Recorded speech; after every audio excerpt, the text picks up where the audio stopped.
Intrus à l'étage 20. Ah, l'alarme est déclenchée. On doit vite y Intrus à aller. l'étage Colle-toi à moi. Ça va pas un peu trop vite entre Intrus nous? à l'étage 20. Tais-toi et viens. Ok, t'énerve pas. Intrus à l'étage 20. Et t'avises pas de bouger tes mains, sinon je te tue. J'ai rien fait. Intrus à l'étage 20. Téléportation.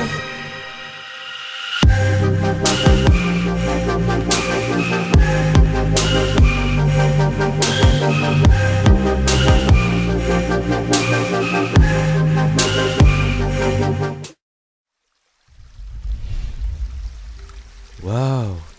Tu peux aussi te téléporter? Oui, mais c'est très limité.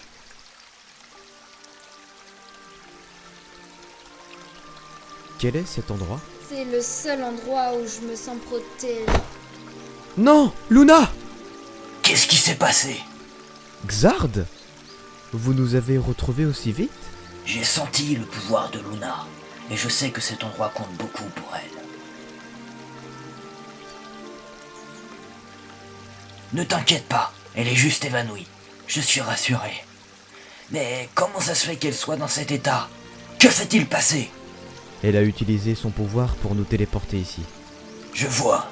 Elle sait maintenant utiliser le pouvoir de téléportation, mais elle a dû dépenser trop d'énergie pour l'utiliser. Bon, nous allons la ramener chez moi, où elle pourra se reposer.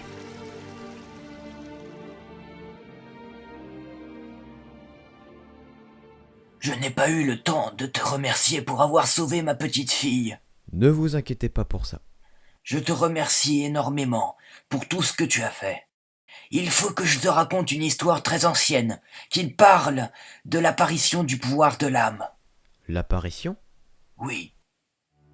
Il y a de ça très longtemps, une mystérieuse météorite est tombée sur notre planète.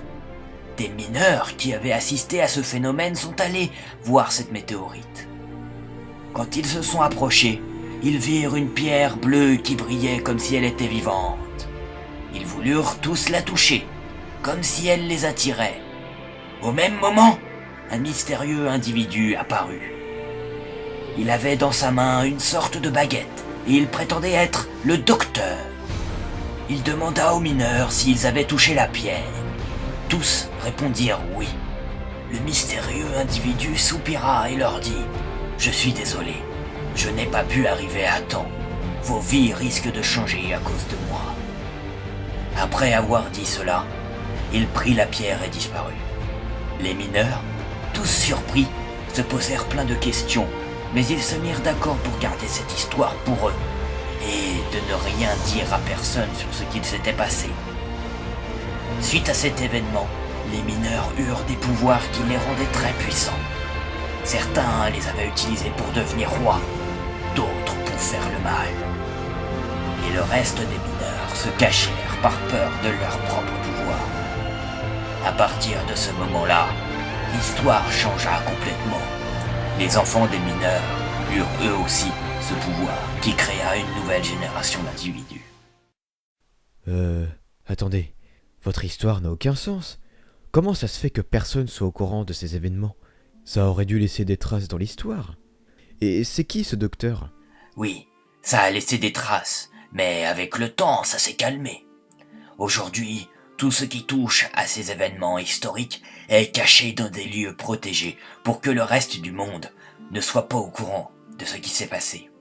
Et ce docteur serait apparu avec une mystérieuse boîte bleue chaque siècle pour désamorcer des conflits de grande ampleur entre ceux qui utilisaient leur pouvoir. On dit que à chaque fois qu'il apparaissait, son visage était toujours le même. Votre histoire a encore moins de sens. Bon, laisse tomber. Grand-père! Luna, ça va mieux? Oui, merci. J'ai dû dépenser trop d'énergie, mais au moins on a pu s'en sortir. Oui, et puis si Naos n'avait pas été là, rien de tout ça n'aurait été possible. Ah bon? J'en suis sûre que j'aurais pu m'en sortir toute seule. Quoi? Tu te fous de moi? Tu étais enfermé dans une espèce de cage?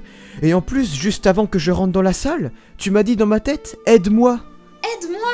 Je pense que tu as des problèmes dans ta tête et que tu entends des voix. Mais qu'est-ce que... Ne vous battez pas, s'il vous plaît. Bon, j'y vais. J'ai pas envie d'écouter tes gamineries. Mes gamineries? Ne lui en veux pas, Naos. Elle a un caractère, disons, bien trempé. C'est sa façon de te remercier pour ce que tu as fait. Ouais. Est-ce que tu as utilisé ton pouvoir? Oui, j'ai utilisé une seule main et j'ai pu faire apparaître 3 orbes. Mais je suis tombé à terre peu de temps après car je me sentais très fatigué. Il va falloir que je t'entraîne à mieux utiliser ton pouvoir. Ouais, on verra ça un autre jour. Non! Tu ne vas pas sortir cette fois. Je vais t'entraîner jusqu'à ce que tu maîtrises ton pouvoir correctement. Et merde.